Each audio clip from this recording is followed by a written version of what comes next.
tableau par Quick Lightning, le numéro 1, associé à Michael Cormy, cote très élevée, rétroactif et très appuyé en revanche. Et Cora de Bourgogne, le numéro 3, fait aussi afficher une cote de seconde chance. Oui, ce qui est assez logique, hein, a priori sur le papier. Qui sait peut profiter de sa forme à 13 contre 1, c'est le numéro 6. 5 contre 1 pour le numéro 7, Rififi Nonantais, qui reste un cheval quand même assez compliqué, mais qui est pétri de talent. Et puis, non partant, hein, 13e jour, le numéro 9, qui avait effectué sa réapparition aujourd'hui. 4,20 € pour le 11, Sirocco Gibas, le fils de Joel Metto, et favori de cette course. Et puis en bas de tableau, le 13, Sedanais, et le 14, Sylvie de Bétan, qui sont appuyés respectivement à 7,30 € et 6,80 €. Voilà l'hippodrome que nous voyons, donc l'hippodrome de Lyon-Paris, avec ses installations, l'hippodrome qui est en pleine rénovation d'ailleurs, sachez-le. Alors nous allons nous intéresser à une séquence qui vous plaît beaucoup, c'est la séquence des hits. Et les hits commencent par Quick Lightning, le numéro 1, que nous regardons évoluer il y a quelques minutes en action, associé à Michael Cormy. Oui, Quick Lining, trotteur qui vient de tracer une excellente ligne droite l'autre jour sur l'hippodrome de Châtillon-sur-Chalaronne. Alors c'est pas du tout le même profil qu'ici. Évidemment, il lui faudra compter sur un bon parcours, un parcours avantageux pour espérer s'exprimer. Mais si c'est le cas sur un bout, il n'est pas du tout impossible de le voir terminer dans la bonne combinaison du quintet.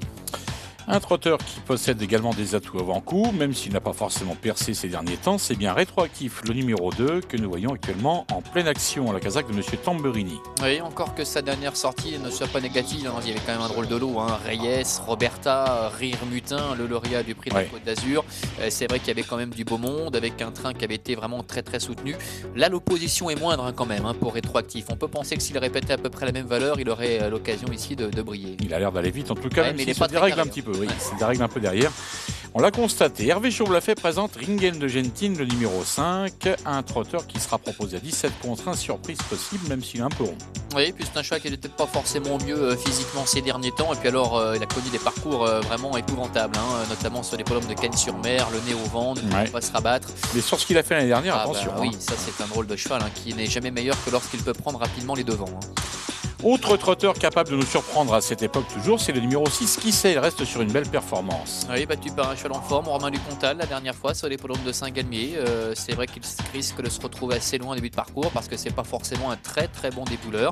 Maintenant, il est toujours capable d'effectuer un dernier kilomètre assez appuyé, ce qui peut lui permettre, pourquoi pas, d'accrocher un petit quelque chose. Qui sait que quand même à 13 contre 1 d'argent. Hein, il faut se méfier. Il est associé à Pierre Callier, Rififi Nonantais, le numéro 7 que nous allons maintenant regarder. Lui sera opposé, alors lui c'est l'une des bases. Ah oui, ça c'est un très bon cheval, ce Rififi Nonantais. Il avait gagné, on avait vu sa course de référence tout à l'heure sur l'hippodrome de Cannes-sur-Mer au mois de février dernier. Et puis au début du mois, ici le 2 mars, toujours à Cagnes, après un départ catastrophique, il avait refait le champ de course, traçant un très très bon dernier kilomètre. On peut penser là encore que c'est une des priorités de la course, à condition évidemment qu'il arrive à bien négocier les premiers mètres. Pas trop mal cet échauffement. En tout cas, nous voyons venir vers nous le numéro 8, Rythmique de Val avec Benoît Barbier. Oui, un cheval qu'on a souvent vu sur les pistes en herbe, hein, Jeff, notamment durant la saison estivale. Ça encore, là encore, pardon, c'est un cheval de très grande qualité. Il peut peut-être manquer d'un petit quelque chose, hein. Il n'a qu'un parcours dans les jambes depuis le mois de novembre dernier. Ça peut être peut-être un peu limite quand même face à ce genre d'opposition. Nous enchaînons avec d'autres candidats. Alors 13e jour qui est non partant, oui, on rappelle le numéro 9. Alors on va l'oublier. Allez, on passe, on zappe, on attaque le numéro 10, Quattro derrière, voilà, qui apparaît à l'écran. Trotteur en forme, qui court souvent les catégories réclamées et qui a une belle performance à son actif à Laval au mois de février. Ah oui, battu par Reggae Lurzi, devancé par Reggae Lurzi, qu'on avait pépé ensuite dans le GNT sur les polombes d'Amiens. L'autre jour, c'était pas du tout les mêmes. C'était un réclamé, mais on va dire un réclamé de luxe, entre guillemets, sur les polombes de Cannes-sur-Mer. Il s'est imposé très très facilement. Donc voilà, le cheval se déplace avec beaucoup de morale, pourquoi pas. Sirocco Gibas, le numéro 11, c'est la pleine forme pour Sylvain Roger. Voilà un trotteur qui doit être repris en confiance dans cette course. Oui, ça se peut-être bien pour Sylvain Roger. Pas très chanceux avec Alain du Dollar dans la deuxième. Battu de pas grand-chose avec Vic que du Pomereux dans la deuxième. Sirocco Gibas peut peut-être lui apporter la victoire du jour. Voilà, son échauffement n'a pas l'air mal du tout. C'est bien. Regardez-le. Bon, il a l'air très carré en tout cas dans ses allures. Hein. C'est un fait. Donc on est rassuré du côté de la position favorite à 4,20 €.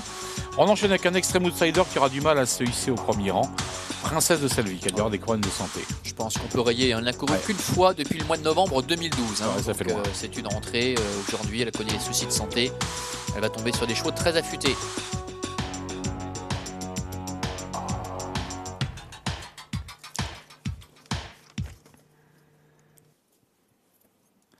Eh bien voilà, ces échauffements qui se... On n'a plus le droit à la petite musique. Non, il n'y a plus de petite C'est musique. dommage. Oh, on aurait bien... Ah bah voilà, il suffit de redemander. Vous êtes fait un petit... vous êtes friand de la petite musique un peu... Ouais, c'est pas mal, non? Voilà. Hein? Comment? C'est pas mal. Ah, c'est bien. Hein? Ah bah, sans la musique orchestrée par Jean-Michel Goffet et sa grande formation, on n'aurait jamais pu poursuivre ces échauffements. Voilà, Quant au numéro 13, Sedanais, on plaisante, mais c'est pas si mal. Un petit peu de mal dans les tournants, Sylvie de Bétan, là. Allez, c'est Sylvie de Bétan qui revient du trop monté. Hein. Elle a réussi un véritable tabac, c'est vrai, ces dernières semaines. On l'a vu à Vincennes à plusieurs reprises. C'est très très bien pour David Aron, qui a toujours eu une locomotive dans son écurie. Il avait Malin de Morge, notamment par le passé. Les frères Martens, vous le savez, sont des garçons qu'on aime bien écouter sur Equidia. Et nous allons, si vous voulez bien, nous diriger maintenant, avec la complicité de Laurent Gouedard, vers Vincent Martens. Et c'est d'ailleurs la veille d'une grande échéance pour Vincent, parce que demain c'est un grand jour pour vous, Vincent. Un grand jour. 43 ans pour Vincent demain. Ouais, 43 ans, ouais. Ça commence à Oh, compter. vous êtes encore tout jeune. Bon allez, on va parler de Rétroactif, qui fait partie des attractions de la course. Je crois qu'il a montré pas mal de qualités, qui cette fois-ci est déféré des 4 pieds comme lors de ses meilleures performances. Ouais, il a perdu un petit peu de pied, donc on a couru 2 fois ferré. Alors tout et tout, il a du bon pied. C'est une belle course hein, maintenant je n'ai pas dit que c'est la première chance, mais c'est une bonne chance. Quel serait le scénario idéal pour lui? Beaucoup de train, donc il aime bien les courses bien rythmées. Ce sera sûrement le cas. Il est mieux comme ça. Comment s'est passé le 8? Non, très bien. Bon, il manque toujours un tout petit peu de souplesse comme ça au hit, mais bon, il est comme ça. Ouais. Bon, à vous entendre, finalement, tous les feux sont au vert. Il faudra vraiment que ça se passe bien, mais c'est vrai que c'est une première chance. Oui, c'est une bonne chance. Je serais déçu de ne pas être à l'arrivée. Merci Vincent. Rétroactif avait fait sien le 4 janvier dernier le prix Fandango à Cagnes-sur-Mer. Il y battait Quick Lightning qui allait prendre la 3e place. Une course que nous allons nous remémorer avec vous, Laurent. Oui, et après avoir réussi à prendre assez tôt le commandement, Rétroactif va se révéler intraitable. Hein. Pour finir, Quick Lightning dans son dos ne devra se contenter que de la 3e place. Et puis entre les deux, nous avions la présence de Roberta qui a répété derrière. Ah oui, derrière Reyes, en devançant d'ailleurs Rétroactif, en prenant sa revanche sur son adversaire direct. On n'avait plus Gastelroche à l'extérieur qui avait connu quelques petits soucis d'allure. Bon bah voilà, un Rétroactif qu'on connaît bien maintenant, hein, qui n'était pas très carré, c'est vrai tout à l'heure au niveau de son hit, mais sa performance de l'autre jour était quand même très correcte. On le retrouve ici. J'espère que vous avez pu prendre quelques petites notes. Il fait partie des chevaux qu'on avait bien aimé tout à l'heure, Rétroactif, hein, on vous le rappelle. 6,20 €, confié à Christophe Martens, c'est une opposition moindre, on le disait il y a quelques minutes.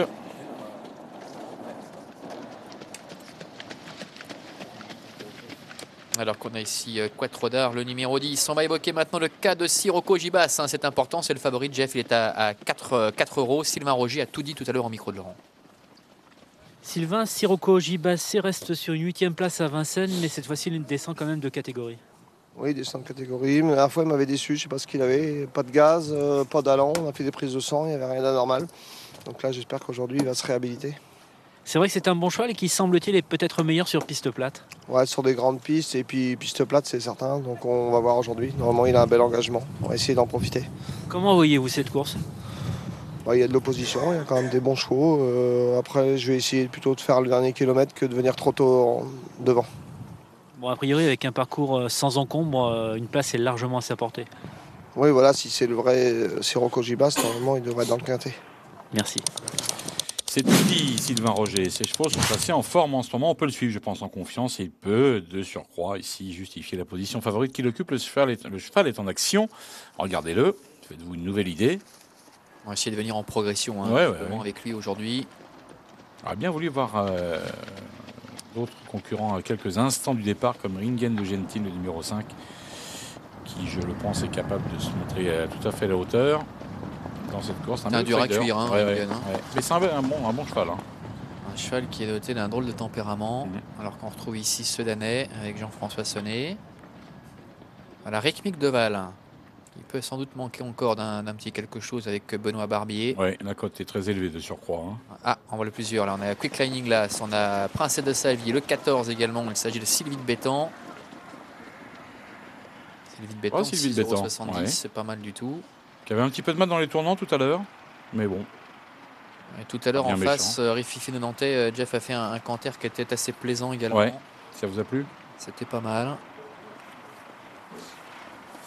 Bon, bah voilà, on a fait à peu près le tour de ces différents concurrents maintenant, mon cher Jeff. On en regrettera l'absence de Oui. patienter un peu avant de le voir effectuer son retour en piste. Alors, des petites informations, Laurent? Oui, concernant Sylvie de Bétan, la favorite, l'une des favorites, sachez qu'elle a réalisé un superbe meeting à Vincennes-sous-la-Selle et qu'elle est vraiment très très bien pour ce retour à l'attelé. L'engagement est très favorable et David Aon serait très déçu de ne pas terminer dans les 3 premiers. Bien. Eh ben, voilà qui est une information capitale. 6,90 €. Jean Boileau Confiance. a appelé la rescousse. Voilà, exactement. Vous l'avez dit. Il y a une grosse confiance de la part de l'entourage. Alors que c'est Quattro d'Art, le numéro 10 maintenant, qui apparaît à l'écran. Quattro d'Art, c'est un trouble fait possible. 15 contre 1 pour ce trotteur. D'autant qu'il a repris beaucoup de morale ces derniers temps. Le lot était bon à Laval. L'autre jour, dans le réclamé à Cannes-sur-Mer, il l'a fait vraiment facilement.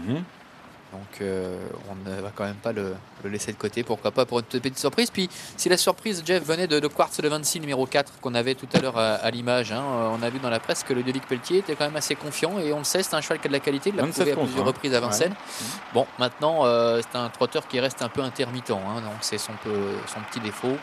Il ne répète pas forcément toujours sa meilleure valeur, mais visiblement on y compte un peu. Et comme dirait notre ami Gianni Caggiula, ce critérium 2 de Trot, 2 de Lyon reste une course donc extrêmement ouverte et donc avec beaucoup de possibilités pour la première place. Comme vous l'avez constaté. Toujours aussi taquin. Oui. Mais je sais pas changer de ce côté-là. Non, je ne changerai jamais, cher Laurent, vous le savez bien. J'imagine. Allez, alors on va bientôt passer sous les ordres. Je vais focaliser un petit peu sur Rétroactif, moi que j'aime beaucoup, ainsi que sur Ringen de Gentile, le numéro 5. J'aurais aimé voir un petit peu plus à quelques instants du départ en action, mais Rétroactif me paraissait vraiment très au point. Voilà pour les petites préférences de dernière minute, au moment où les chevaux passent sous les ordres et s'apprêtent à en découdre pour 2850 mètres.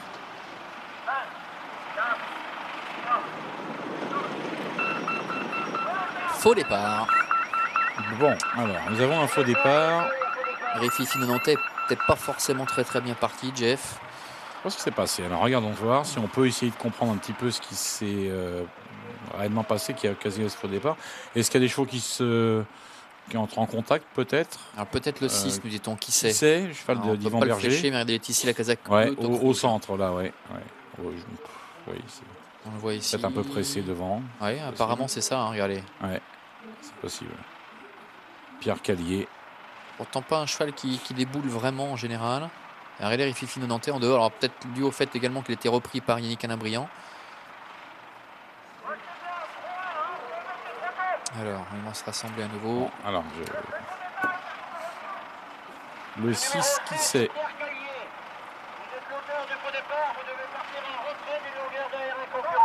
Voilà, Pierre Callier qui doit partir derrière un adversaire en fait. Vous avez entendu le starter qu'il a annoncé au driver. Vous avez reconnu la voix de Jean-Paul Perrat, j'espère, mon cher Jeff. Il est magnifique, Jean-Paul Perrat. Il a une peau de bébé en ce moment. Il est vraiment extra.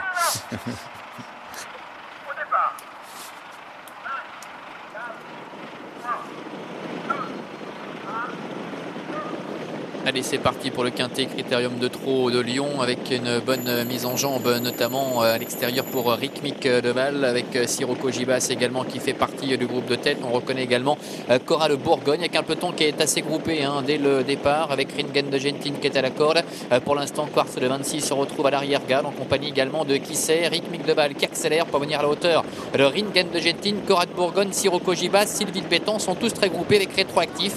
Rififi de Nantais est au milieu du paquet avec Quick Lightning devant Quattro d'Art, alors que pour l'instant Sedanais se retrouve au dernier rang avec Quartz de 26 ainsi que le numéro 6 qui sait. Un peu d'extérieur pour Rififi de Nantais ainsi que le numéro 11 Sirocco Gibas dans le premier tournant, mais chacun essaie de prendre sa place. Qui sait, qui était remarquablement parti tout à l'heure, et bien se retrouve bon dernier pour l'instant. Avec Ringen de Gentine, un cheval dur, un cheval de train qui est en tête, Ricmic de Val est deuxième, Cora de Bourgogne est troisième, Sirocco Gibas le 11 favori est en quatrième position avec Sylvie de Bétan, Jean Boileau qui est cinquième en embuscade, Princesse de Salvi est un peu plus loin, accompagné encore par le numéro 2 Rétroactif Rififi Nantais qui trotte à la hauteur du numéro 10 Quattro d'Art, alors que Quick Lining est à l'arrière, regarde avec le Sedanais qui sait, ainsi que le numéro 4 Quartz de Vinci qui ferme la marche. Quick Lining à l'arrière est repris par Michael Cormy pour essayer de se placer dans un dos, celui de Sedanais, car il se retrouve un petit peu le nez au vent et qu'un peloton qui se dirige vers le bouline d'en face, toujours son impulsion d'Hervé Chauve-Lafay avec Ringen de Gentil. Il faut faire attention car il peut aller très loin, ce trotteur qui a de la qualité, qui est très dur, alors que derrière le favori, Sirocco Gibas, le numéro 11, là toujours un petit peu en point de mire, en deuxième position à l'extérieur.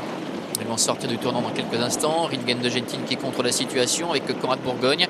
Les deux représentants d'Hervé Chauve-Lafay qui sont au contrôle de la situation. Le favori Sirocco Gibas reste un petit peu le nez au vent. Les troisièmes, Princesse de Salvi qui effectue sa rentrée après une très très longue absence et quatrième à la corde devant Rythmique Deval. Un peu plus loin trotte Sylvie de Béton qui nous revient du trop monté de Vincennes où il a réussi un très très bon meeting. Quattro d'arrêt à la corde devant encore rétroactif. Un peu plus loin trotte Rififi Nantais en compagnie également de Kissé. Quick Lining également qui est à l'arrière. Et c'est Sedanais qui est en avant-dernière position devant le 4 Quartz de Vinci. Et on durcit devant avec Ringen de Gentil, Hervé Chauve-Lafay qui s'est détaché légèrement du peloton. Derrière, Conrad Bourgogne est toujours là, ainsi que le favori Sirocco Gibas. Les chevaux qui attendent toujours, comme le numéro 2, rétroactif, qui patiente pour l'instant environ 10-12e. On connaît le potentiel du fils d'Ingen qui est capable de faire un numéro à 1000 mètres de l'arrivée ici. Ringen de Gentil qui accélère maintenant devant Conrad Bourgogne avec Sirocco Gibas qui est en troisième position devant Princesse de Salvi. Rythmique Deval est un peu plus loin devant encore le numéro 10 Quattro d'Art, Sylvie de Béton, rétroactif qui sait, Rififi Nantais ainsi que Quick Lining pour se diriger dans quelques instants vers les 800 derniers mètres avec Hervé Chauve-Lafay qui décide de partir de loin avec Ringen de Gentil.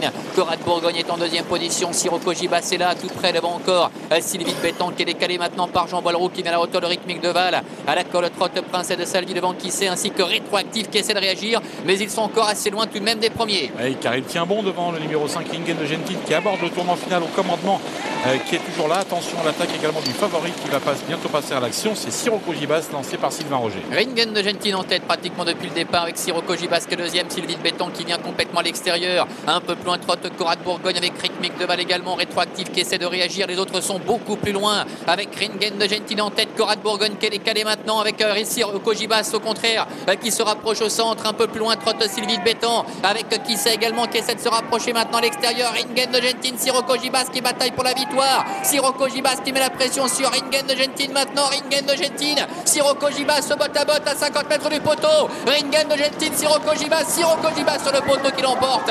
Troisième place pour qui c'est, la quatrième en dedans certainement pour le numéro 8 Rythmique Deval et la cinquième pour le 10 Quattro d'Art. Il a failli aller au bout. Hervé Chauve-Lafay avec Ringen de Gentil, le numéro 5, mais il n'a pas pu malheureusement résister à celui qui lui a porté tout à la fin le coup meurtrier, le coup fatal. C'est Sirocco Gibas, le numéro 11, qui finit par l'emporter. Devant le 5, Ringen de Gentil qui est deuxième.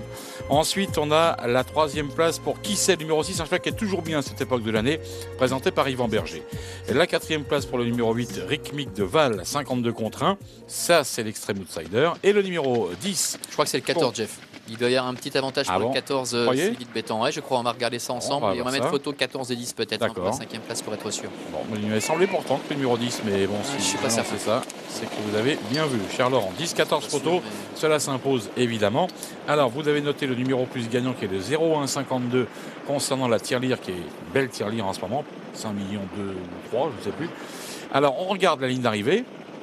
Alors Ringen de Gentil a durci constamment, il est battu du minimum. Ouais, c'est un cheval très très dur, hein. Il est toujours capable de réussir un numéro comme ça. Sirocco Gibas est parvenu finalement à le devancer de pas grand chose. Très belle fin de course de qui sait à l'extérieur. Rythmique Deval qui a pu bénéficier d'un bon parcours et pour l'instant en dedans. Et puis regardez Sylvie de Béton qui je crois ici au centre va résister au tour de Quattro d'Art. Regardez le passage du poteau. Ouais, je crois que oui, vous avez raison. Vous avez raison. C'est ça. Des déceptions quand même Jeff, hein. Rétroactif qui est resté un peu là. Oui, rétroactif. Oui. Nantais qui n'a jamais fait illusion. De Vinci non plus. Sedanais également. C'est vrai. 11, 5, 6, 8 et 14 donc. 8. On est raccord. Allez, à tout à l'heure, messieurs. C'est bien noté. Pour la suite du programme à Lyon-Paris, Sirocco Gibas, donc gagnant du quintet du jour. On file nous à Chantilly. Avant d'évoquer la deuxième et avant d'entendre Fabrice Véron, je vous propose une petite page de publicité. Vos soirées sur Equidia Live. Ce soir, à 22h, portrait d'hommes et de femmes qui portent haut les couleurs des propriétaires de chevaux de course. Demain, à 19h45, suspense et spectacle sont au rendez-vous sur les hippodromes de Cagnes-sur-Mer et de Santiago du Chili. Et samedi, à 22h, au Liban, découvrez comment l'hippodrome de Beyrouth a réussi à survivre malgré la guerre. Bonne soirée sur Equidia Live.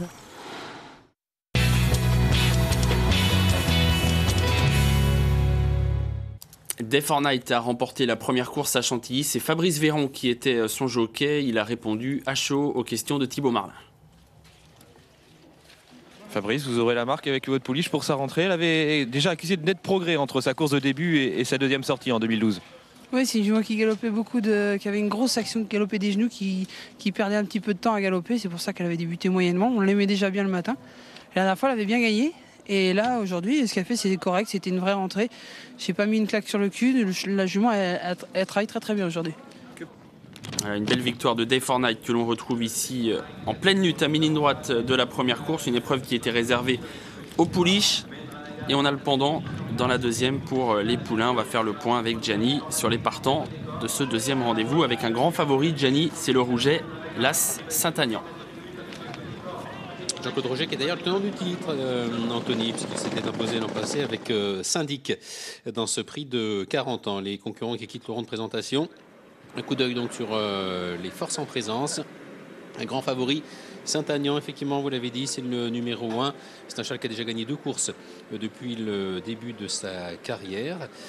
Il a même été jugé digne en fin de saison de participer au prix des Chênes, dans lequel il a été voué au rôle de comparse. Mais bon, c'est quand même un poulain qui a montré de la qualité l'an passé. Set Fire on the Rain, c'est le numéro 4. Petite baisse de cote. Le numéro 5, c'est Césaro, monté par César, passera.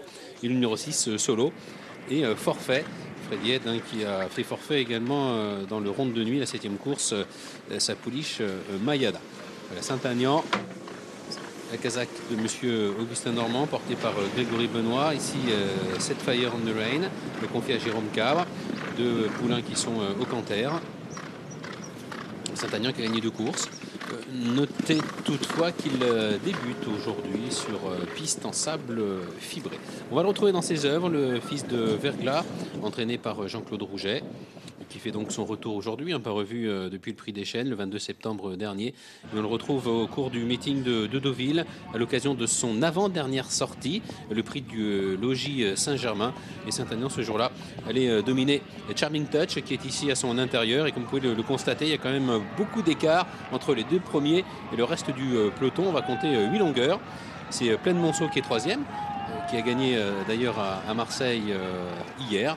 Voilà, Saint-Aignan, suite à cette victoire à Deauville, avait donc participé au prix des Chênes. Thibaut, vous êtes avec Christelle Carden qui présente le 4, Set Fire on the Rain. Oui, et qui brave à cet instant le froid et le vent pour rejoindre les tribunes. Vous avez regardé l'entrée en piste de votre poulain, ça vous a satisfait, Christelle ? Ouais, bah s'il est là, c'est que ça va. Bon. Avec lui, on remonte progressivement les lettres de l'alphabet des courses. C'était déjà pas mal la dernière fois puisqu'il ouvrait son palmarès. Bah oui, bon, l'avenir est devant lui, bon, même s'il est ombre. Il a bien débuté. J'étais déçu d'être battu le jour où il a débuté. Parce que j'ai toujours pensé que s'il avait beaucoup d'avenir. Et puis bon, la dernière fois, il a gagné comme il a fait ce qu'on lui a demandé. Voilà. Bon, maintenant, on monte d'une catégorie. On n'a pas le choix. Que craignez-vous le plus aujourd'hui en dehors du froid ? Ce qui m'embête, c'est qu'initialement, c'est des courses prévues à Deauville. C'est un cheval, vu ses aplombs, je ne sais pas si avec la descente, ça ira. Mais bon, je pense qu'il est qualiteux. C'est un cheval de bon terrain. Je l'avais engagé Saint-Cloud dans une listed, mais là, vu ce qui est tombé, la neige, etc., ça va être difficile de rentrer terrain lourd. Donc, je cours ça parce que le cheval est bien et puis j'ai pas le choix, quoi. Ouais, si ce n'est le profit de l'hippodrome, il n'y a rien contre lui. Non, et tout est OK. C'est noté, merci, allez vous réchauffer. Merci Christelle. Il est à 8 € ce numéro 4, Set Fire on the Rain. Parlons de l'Etienne Roquette, ici fléché, l'entraînement de Mathieu Boutin, qui a gagné depuis le début du mois de mars, pas loin d'une petite dizaine de courses. Il présente ce numéro 3, l'Etienne Roquette, qui s'est imposé le 9 mars dernier à Saint-Cloud dans le prix Youth de belle façon et un petit peu à la surprise générale. Il était au départ pour essayer de décrocher la meilleure allocation possible. C'était l'un des moins joués de l'épreuve. Il a gagné brillamment, de bout en bout. Mathieu Boutin qui va le faire tant qu'il est chaud. Le cheval court à 5 jours d'intervalle, mais l'Etienne Roquette est habitué aux efforts répétés. C'est un dur à cuire, si vous me passez l'expression. Depuis le début de sa carrière, il a déjà couru tout de même à 25 reprises, faisant preuve d'une louable régularité. C'est l'Etienne Roquette. qui donc va essayer de faire aussi bien que l'autre jour à Saint-Cloud. C'était samedi dernier. Et la Kazakh de Marie-Carmen Boutin, qui avait brillé d'ailleurs à Saint-Cloud, puisqu'elle avait gagné la première et la dernière course du programme avec l'Etienne Roquette, mais également avec Mister Moonlight. Il a gagné l'autre jour en terrain lourd, mais sachez qu'il s'est déjà imposé également sur piste en sable fibré. C'est l'Etienne Roquette qui bénéficie de la décharge d'Alexandre Champenois, qui le connaît par cœur, puisqu'il lui est quasiment toujours associé.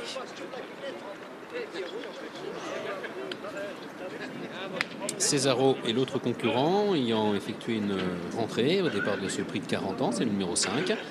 C'est le moins joué de la course, l'un des moins joués, avec le numéro 2 Pont-Marie.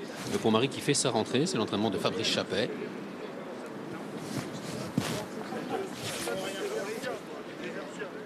Et Pont-Marie qui avait gagné un gros réclamé à la fin du mois d'octobre sur l'hippodrome de Longchamp, mais qui a des titres également sur le sable. Qui n'a jamais gagné sur piste en sable fibré, mais qui a pris quand même quelques accessites. Ici Cesaro, dont je vous parlais, la décharge de César Passera, l'entraînement de Yannick Foin. Janif, je crois qu'on peut aussi préciser qu'en ce qui concerne les courses, on a rendez-vous bien sûr demain ici avec 11 courses, mais aussi lundi, puisque les courses de Compiègne ont été transférées ici même. Voilà, initialement prévues lundi à Compiègne, se disputeront à Chantilly.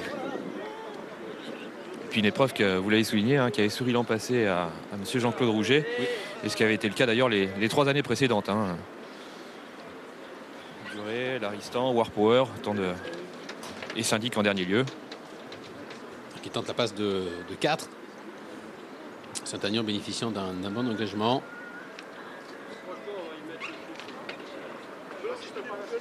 Engagé dans la poule d'essai des poulains et le Jockey Club, Saint-Agnan. C'est le seul au départ de cette épreuve à bénéficier d'engagement du classique. Il y avait Solo également qui était engagé dans les bonnes courses, dans le Jockey Club et le Grand Prix de Paris, mais Freddy Head l'a déclaré non partant. Il y a des paris minants donc pour ce deuxième rendez-vous. Nous avons assisté à une course tactique dans la première. Il n'y a pas eu énormément de trains. Et les concurrentes qui ont abordé la ligne d'arrivée en première, deuxième et troisième position ont franchi le poteau dans le secteur.